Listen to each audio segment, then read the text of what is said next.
la continuité des travaux dans le cadre de notre grand projet qui est le Kasaï central que nous voulons à l'horizon 2035. Le symposium deuxième édition a eu lieu ici à Kanra, c'était à l'Assemblée provinciale. Aujourd'hui, ce que vous voyez, c'est un café citoyen qui est juste la succession des activités liées au symposium. Nous avons eu aussi 3 intervenants et l'un qui a parlé de la fiscalité, parce que vous savez que la politique a besoin de moyens pour servir la population. L'autre a parlé aussi de la décentralisation et l'autre a parlé de l'éveil de conscience. C'est même cela qui est le sens de la confiance qui va accompagner la gouvernance. La confiance envers le pouvoir est au centre de nombreuses pratiques d'un civisme fiscal qui secoue différents coins du Kasaï central et en particulier celui de la ville du Canada. Les performances des recettes sont aussi facteurs de la légitimité du pouvoir, laquelle se mesure par rapport au décret d'implication de l'État aux différentes actions liées aux services publics. Bien que les impôts, les taxes, les redevances, les droits et les cotisations soient d'autorité, il appartient au pouvoir d'instaurer une relation de confiance fiscale durable entre les dirigeants et les opérateurs économiques par l'exécution de certains services publics de base, résultat d'une bonne gouvernance. André Ribou dit qu'on ne motive pas des hommes. Je tiens sincèrement à vous remercier de cet exposé magistral. Vous avez témoigné. Je peux vous confirmer que lorsque vous étiez gouverneur ici, nous autres n'étions pas dans la province, on savait pas voler dans d'autres provinces. Mais sinon, lorsque j'ai eu l'invitation et appris que je devrais intervenir, j'ai dit normalement il faudrait que je sois là, que je le voie aussi en même temps, et je lui pose quelques questions afin d'avoir une certaine expérience à l'horizon 2035. Présentement, nous sommes en train d'assister à une gestion qui manque même son nom, je vais donner un certain adjectif. Mais je reviens à votre exposé à tout à l'heure et vous avez parlé de l'inefficacité de l'Assemblée provinciale. Je dois parler de l'Assemblée provinciale parce que présentement je suis à côté de l'honorable président comme son conseil administratif. Il savait que nous avons une bonne législature actuellement qui respecte convenablement ses deux missions principales, qui est de légiférer puis contrôler comme l'avait dit. Mais j'ai aimé plus votre conclusion et dire que la gestion incivique produit des résultats inciviques. C'est déjà une réponse que vous avez déjà réservée. Je l'ai dit en guise de la réponse que j'ai déjà eue à la question que je devrais poser autrement. Très bien. Mais ce que je vous demande, aidez-nous avec une expérience à ce point. La DG4 doit être obligatoirement non politisée.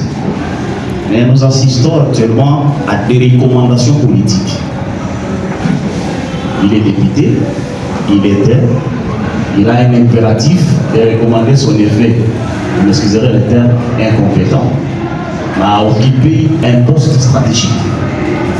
Parce qu'il est député, parce qu'il est membre d'un tel parti politique, l'exécutif a aussi de savoir l'obligation d'accepter ces dérives.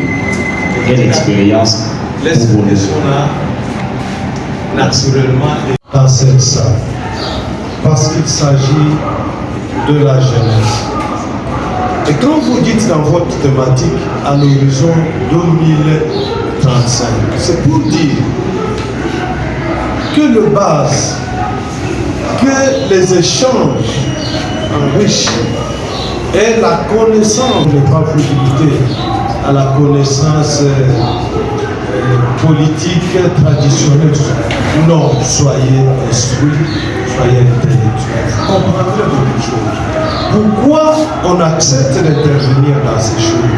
C'est pour que vous compreniez quelles sont les erreurs du passé ou du présent, mais qui vont être corrigées avec votre gouvernance. Et c'est pour ça que dans notre exposé, nous avons insisté. J'ai dit quelque part que les contribuables, il est à la fois contribuable, mais il est aussi, le même contribuable est aussi bénéficiaire des services publics. Ça veut dire quoi? Cela implique l'éveil et le réveil. C'est même pour cela que dans les principes de la bonne gouvernance, il y a un des principes qui parle de la redevabilité et de rendre compte. Et cette redevabilité qui les doit, et le compte, on doit le rendre à qui? C'est pour ça que j'ai dit la jeunesse, parce que nous allons à l'horizon 2035, c'est le moment de vous instruire, de vous donner un bagage à tous les niveaux, sur le plan intellectuel, sur le plan politique, social, économique. Devenez même des génies. Parce qu'il y a les plans et il y a aussi les budgets. Donc vous n'allez pas m'envoyer n'importe qui comme conseiller, comme coordinateur de... Je ne peux pas accepter. Il a refusé, moi j'ai dit non. Ou bien vous m'avez nommé par complaisance. À la fin, il a compris. Il m'a laissé l'attitude de choisir les collaborateurs. Moi j'ai dit mettez vos gens, si vous voulez mettez les gens comme secrétaire administratif, mettez comme protocole, mais pour des postes clés, laissez-moi ça. Voyez un peu. Donc il y a des postes qu'on ne peut pas bouger. Vous avez vu par exemple, quand on avait bougé Moutamba, au protocole d'État. Ça n'a pas marché. Vous voyez le résultat. Donc, c'est pour dire que nous avons échoué. Merci. Mais nous ne voulons pas que vous aussi, vous puissiez aussi échouer. Alors maintenant, pour que vous ne puissiez pas échouer, essayez un peu d'être avec nous. Que nous puissions vous coacher, que nous puissions vous préparer pour dire voilà là où nous avons échoué, mais vous, voilà comment il faut s'y remonter. Vous me suivez, hein? Même ceux-là qui veulent faire la politique, on ne refuse pas. On veut aussi faire la politique. Mais moi, je vous demande de faire la politique. Allez d'abord vers ces gens-là. Venez vers nous, on va vous dire pourquoi on peut faire la politique, pourquoi on ne peut pas faire la politique. Et si vous voulez faire la politique, voilà les chiffres. Voilà comment on peut vous initier. Mais pas sans être initié, vous embrassez la politique parce que vous êtes jeune, votre cadre universitaire, je pense que vous irez en affaire. Mon frère, Louis et vous? C'est vous, hein? Vous savez, chaque fois qu'on m'invite à ce genre de rencontres, j'ai toujours répondu. Que ce soit au niveau, même à la société civile, avec partout là, je suis parmi les panélistes. J'interviens toujours. Mais quand je viens, je ne demande pas l'argent. Parfois, je prends mon argent, je mets les carrières dans le véhicule pour venir ici. Bon, je vais poser la question. Attendez d'abord. Attendez. Sur le plan politique. Attendez. Ce que nous sommes en train de faire, c'est quoi? Je vais arriver là-bas. Ce que nous sommes en train de faire, c'est quoi? J'insiste, nous voulons que d'ici le mois de juin, que les organisateurs ici identifient au moins 100 personnes. Maintenant, quand vous identifiez les 100 personnes, vous n'allez pas seulement vos amis et vos frères. Non, voilà. Il faut identifier des valeurs, des jeunes gens. Mettez aussi à contribution les filles. Parce que vous voyez dans la salle là, il n'y a qu'une des filles. Ce qui n'est pas correct. Non, c'est ça le problème. Enthousiasmé par cet exposé, riche d'un professeur, parce que je ne me suis pas retrouvé devant un pasteur, évidemment, je me suis retrouvé devant un professeur d'université. Je voudrais juste, parce que je ne sais pas si ça peut être converti en une recommandation par rapport à ces assises, parce que nous sommes en train de sculpter l'avenir dans l'horizon 2035. Et ceux qui sont ici sont des jeunes. Jusqu'au jour d'aujourd'hui, ils ne sont pas dans des postes de commandement, mais ils doivent attendre 10 ans après. Je ne sais pas si les recommandations issues de ces assises, on aura la possibilité de le distribuer dans des organes de décision à l'Assemblée, au gouvernorat, de manière à ce que les jeunes qui organisent les telles assises soient beaucoup plus considérés parce qu'ils ont la vision par rapport au développement et à l'émergence de notre province d'ici 2035. Mais je voudrais juste revenir parce que le problème du développement d'une province qui est une unité politique attachée à l'organe central, qui est le gouvernement central, ne dépend pas tout justement des mobilisations des recettes locales, parce que nous sommes en train d'observer que jusqu'au jour d'aujourd'hui, par rapport à la fiscalité, la province contribue à la DGI, la province contribue à la DGDA et à d'autres régies financières, mais la rétrocession de 40% n'est pas retenue à la source.